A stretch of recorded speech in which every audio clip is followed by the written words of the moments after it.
de las ideas que tienen con esa reforma. Buenas noches. Silvia, buenas noches para usted y para todos nuestros oyentes de Recap Blue. Sí, señora, el gobierno del presidente Gustavo Petro sufre un nuevo revés, esta vez por cuenta de esta decisión que está tomando el Consejo de Estado de decretar la suspensión provisional del decreto 858 de 2025, con el que el gobierno había puesto en marcha el modelo de salud preventivo y resolutivo, además de la piedra angular de su reforma sanitaria. Esta decisión se da dentro de una demanda que presentó el representante de la Cámara, Andrés Forero, quien pidió anular este decreto por considerar que el gobierno excedía sus facultades reglamentarias y reguló aspectos que por Constitución solo puede definir el Congreso de la República. Según el auto, este decreto expedido el pasado 30 de julio regula de una manera integral elementos estructurales del sistema de seguridad social en salud, como por ejemplo la creación de las redes integrales e integradas territoriales de salud y la organización de funciones entre las entidades territoriales, el Ministerio de Salud y las distintas EPS. Esto para el Consejo de Estado implicó una modificación sustancial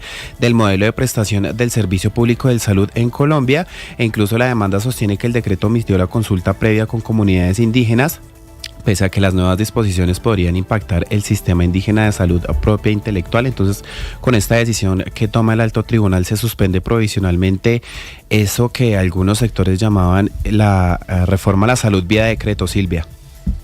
Son las 8 de la noche, 9 minutos. Pues para hablar de este tema, saludamos al representante de la Cámara, Andrés Forero, Lucas, porque él tiene mucho que ver dentro de esta decisión del Consejo de Estado. Claro, es el demandante, es quien presenta esta demanda ante el Consejo de Estado y finalmente pues toma esta decisión el alto tribunal. Gracias, representante, por acompañarnos a esta hora en Recap Blue. ¿Cómo recibe la decisión del Consejo de Estado? No la suspende definitivamente, pero sí es una suspensión provisional.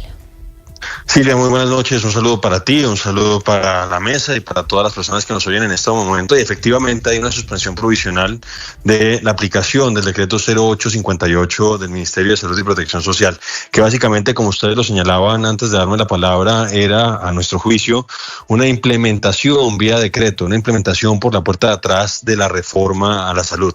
Y básicamente eso es lo que reconoce el Consejo de Estado, porque nosotros lo que demandábamos era que el gobierno estaba extralimitándose en funciones y que básicamente estaba pasando por encima de cuestiones que tienen reserva legal, según lo que ellos mismos consideraban cuando presentaron el proyecto de ley de reforma a la salud ante el Congreso de la República. Entonces yo creo que en este caso el Consejo de Estado está garantizando, está defendiendo la división de poderes en nuestro país y le está diciendo al presidente, le está diciendo al gobierno en general que obviamente no puede legislar vía decreto. Representante, hay una parte importante en esta decisión de la sección primera del Consejo de Estado que establece que de alguna manera el gobierno nacional no podía expedir un decreto reglamentario que regulara de manera integral este modelo de seguridad social en salud bajo el nombre que le ha puesto el gobierno, porque estas son funciones que le corresponden al Congreso de la República. De cierta manera está diciendo el alto tribunal que el gobierno usurpó funciones que le corresponden al Congreso.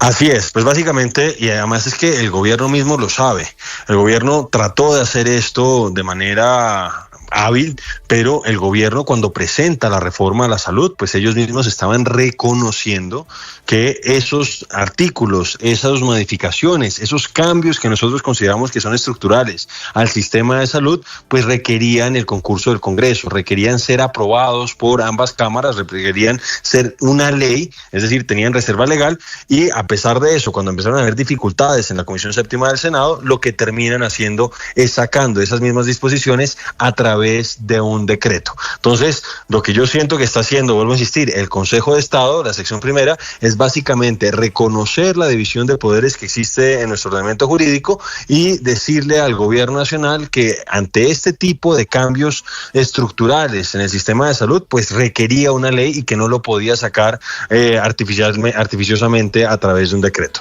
Representante, tenemos en el mismo momento en que sale esta decisión del Consejo de Estado, tenemos una reforma a la salud que está en trámite en la Comisión Séptima del Senado. Esta es la reforma a la salud 2.0 del gobierno del presidente Gustavo Petro, porque la primera, presentada en la época en la que Carolina Corcho todavía era la ministra de Salud, ya la había hundido justamente esta Comisión Séptima del Senado. Con esta decisión que toma hoy el Consejo de Estado de suspender provisionalmente estos decretos, ¿qué va a pasar con esa reforma? Pues la verdad es que lo que hemos visto es que ha tenido muchas dificultades el gobierno nacional en poder aprobar esa reforma en la Comisión Séptima del Senado. De hecho, uno pensaría, porque yo he tenido la oportunidad de estudiar esa reforma en profundidad, tanto esta como la que había presentado la exministra Corcho, que como tú bien señalabas, se había archivado en el primer semestre del año 2024, pues básicamente es el mismo texto. Esta es la misma comisión. Uno consideraría que si no cambia ni el texto ni la comisión, pues el resultado debería ser el mismo. Y lo que hemos visto es que ha habido una ponencia de archivo, una ponencia del gobierno, por decirlo así, que fue presentada por los congresistas, los senadores cercanos al gobierno, y una ponencia alternativa que el gobierno ha descalificado por completo. Entonces yo lo que veo es que el gobierno se está quedando sin tiempo para poder avanzar en esa reforma. Yo lo que siento es que aquí en cierta manera se frustra el plan B que había anunciado el presidente de la República. Acuérdense ustedes, creo que eso lo sacó un periodista, que en un consejo de ministros o en una reunión privada el presidente le habría dicho al ministro Jaramillo que tendrían que pasar al plan B. Este era de cierta manera ese plan B y no pudieron materializarlo porque el Consejo de Estado está precisamente garantizando o está haciendo respetar la división de poderes que tiene nuestro ordenamiento jurídico y le está diciendo al gobierno que no puede legislar vía decreto. Entonces, yo que siento que el gobierno pues se le frustra este plan. Vamos a ver si empieza a apostar todo ahora en la Comisión Séptima del Senado, pero no la tiene fácil porque en principio, dado que es el mismo texto básicamente en esencia, a pesar de que se redujo el número de artículos y cambió un poquito la redacción, es lo mismo que ya se hundió, pues uno esperaría que los senadores pues mantuvieran su misma posición y no lo aprobaran. Con un problema gigante para millones de colombianos representantes, y es el plan A, que es la reforma a la salud, pues está embolatada en el Congreso. El plan B lo acaba de tumbar provisionalmente el Consejo de Estado. Pero hay millones de colombianos desesperados y el sistema de salud en una crisis sin precedentes que ya no aguanta más. Silvia, lo que pasa es que esta reforma, en lugar de resolver los problemas que tiene nuestro sistema, los iba a agravar y iba a crear otros problemas nuevos. Si tú te fijas, estas no son palabras mías, estas son palabras del propio Guillermo Alfonso Jaramillo, ministro de Salud y Protección Social. Él, unos días antes de que entrara en vigencia el nuevo sistema de salud de los maestros, dijo que ese nuevo sistema era el piloto de la reforma a la salud. Eso entró en vigencia el 1 de mayo del año pasado y llevamos un año y prácticamente 6 meses y ha sido un completo desastre. De hecho, reconocieron desde el gobierno nacional que habían tenido que trasladar 1.7 billones de pesos de las pensiones de los maestros para tapar el hueco que se había generado, porque se ha desbordado el gasto, algo que nosotros hemos denunciado que se produciría si se aprueba la reforma a la salud que pretende el gobierno nacional. Se desbordó el gasto en el sistema de salud de los maestros y no ha habido una mejora en la atención, por el contrario, ha habido un retroceso significativo. Yo creo que ustedes han visto como todos los días prácticamente o todas las semanas hay una noticia de que le están cerrando las puertas en clínicas y hospitales a los maestros de Colombia por cuenta del desastre que fue el nuevo sistema de salud de los maestros, que era el piloto.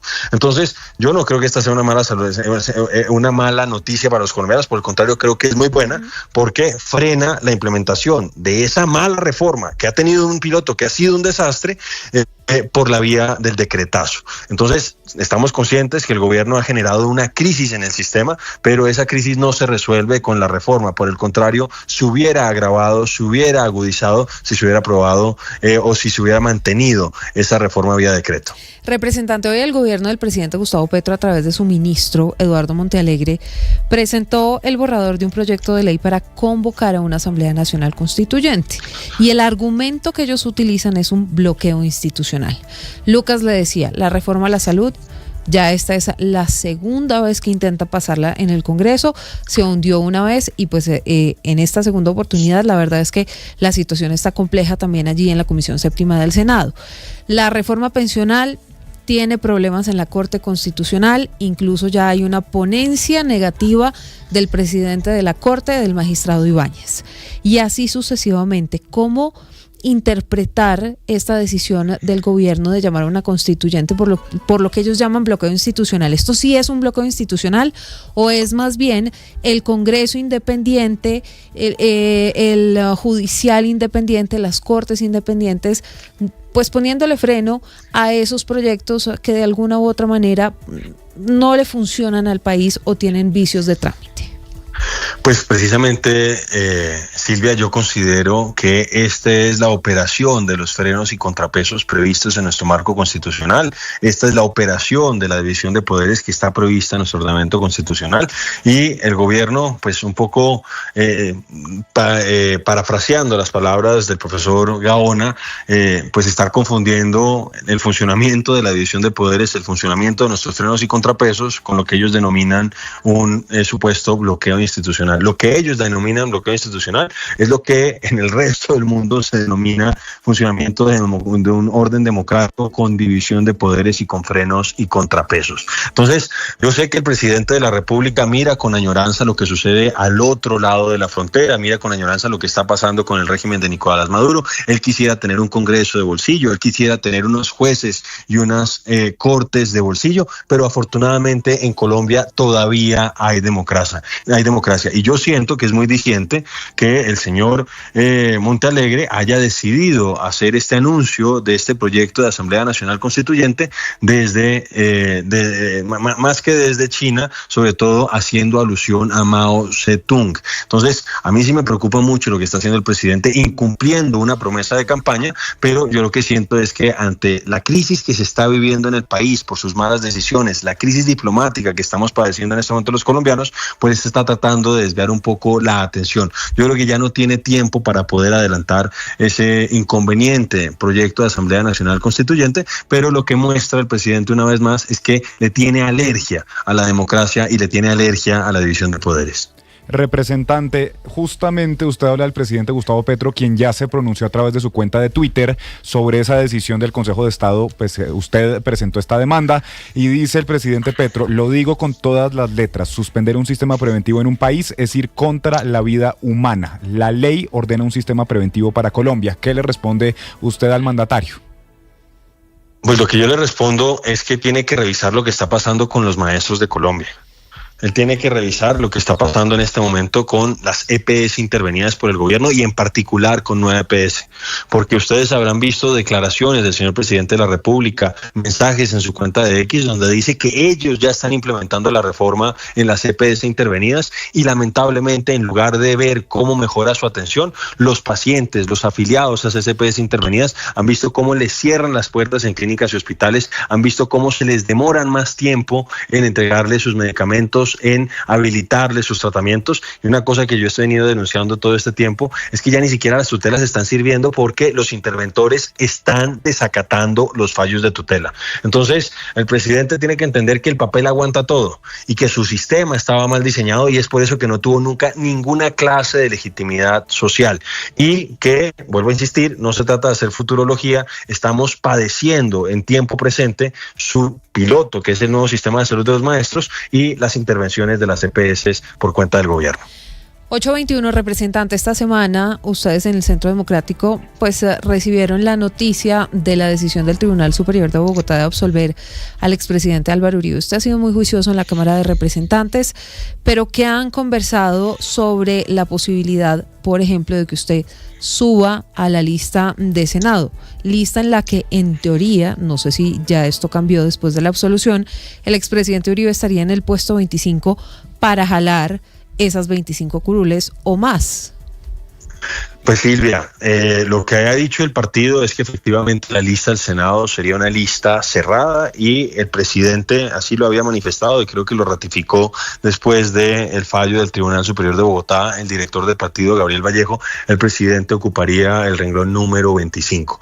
En el caso mío, pues debo decir que estoy sometido a las reglas del partido. Yo he manifestado mi intención de subir al Senado, pero pues hay un proceso que se está adelantando dentro del partido. Están examinando las hojas de vida, el ejercicio congresional de las personas que en este momento están fungiendo como congresistas. Entonces, pues estamos a la expectativa de qué va a pasar. Yo obviamente soy muy agradecido por el partido que me ha permitido a mí servir a Colombia, servir a mi ciudad, Bogotá, mientras fui concejal de Bogotá, y al mismo tiempo que estoy agradecido, pues estoy respetando los procesos, estoy respetando los protocolos que están siguiendo. Entonces no me atrevo a decir qué va a suceder en este momento conmigo, pero sí te puedo manifestar que he hecho llené, por decirlo así, diligencié la solicitud de que me tengan en cuenta para el Senado de la República. ¿Y cuándo sabría si lo van o no a tener en cuenta para el Senado?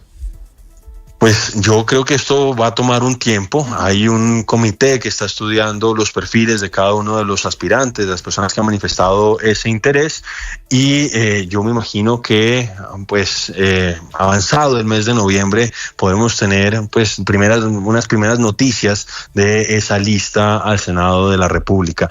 Acuérdate que también nosotros como partido definimos que se va a publicar, o se va a hacer público el candidato del partido a la presidencia de la República el 28 de noviembre. Entonces yo creo que es posible que en esa fecha, una vez que ya se defina quién va a ser y qué congresistas que hoy están aspirando a la presidencia van a volver a aspirar al Senado, se va a poder conocer la totalidad de la lista. Y en caso de no tener luz verde, ¿repetiría Cámara? Pues me gustaría, yo la verdad, pues este ha sido mi primer periodo, Silvia, como congresista de Colombia, y si eventualmente no hay luz verde para ir al Senado, pues quisiera también plantear la posibilidad de volver a la Cámara de Representantes. 8 de la noche, 24 minutos. Una última pregunta porque es que me sigue rondando la cabeza, representante. ¿Qué hacer con la salud de los colombianos? ¿Cuál es la solución? Porque sí, el próximo año, el 7 de agosto, habrá nuevo presidente, pero siguen pasando los meses, la crisis se sigue agravando y el gobierno ganas de apoyar la ponencia alternativa o no tiene.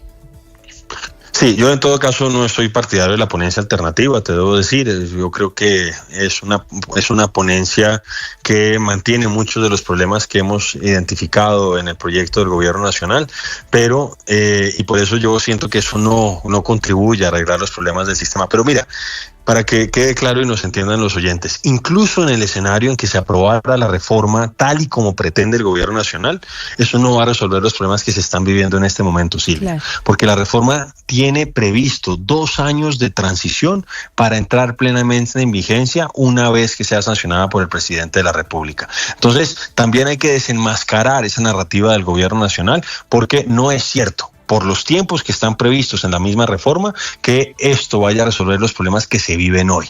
Lo que tiene que hacer el gobierno nacional es sincerar la situación.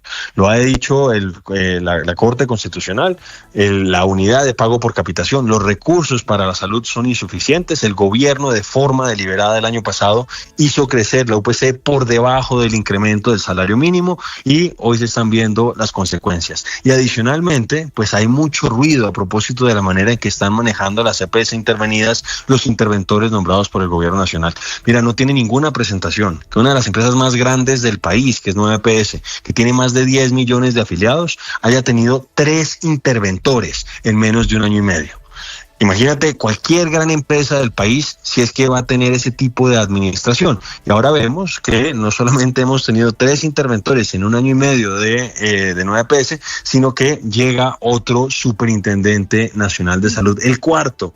Entonces, la verdad es que lo que nos corresponde a nosotros como congresistas es tratar de seguir resistiendo, forzar al gobierno a través de acciones jurídicas, a través del control político, a cumplir, a garantizar el derecho a la salud de los colombianos, pero pues lamentablemente vemos que pues no es a veces nos sentimos un poco impotentes. El gobierno está generando pues una situación sanitaria bastante crítica y lo que nos toca hacer, como te digo, es tratar de resistir lo más que podamos, tratar de hacer sobrevivir lo más que se pueda el sistema de salud actual de cara a un triunfo de otro candidato, sea de centro, sea de derecha, para que entre todos podamos reconstruir el sistema, porque tristemente el gobierno antepuso su ideología, antepuso su dogmatismo a la salud de los pacientes.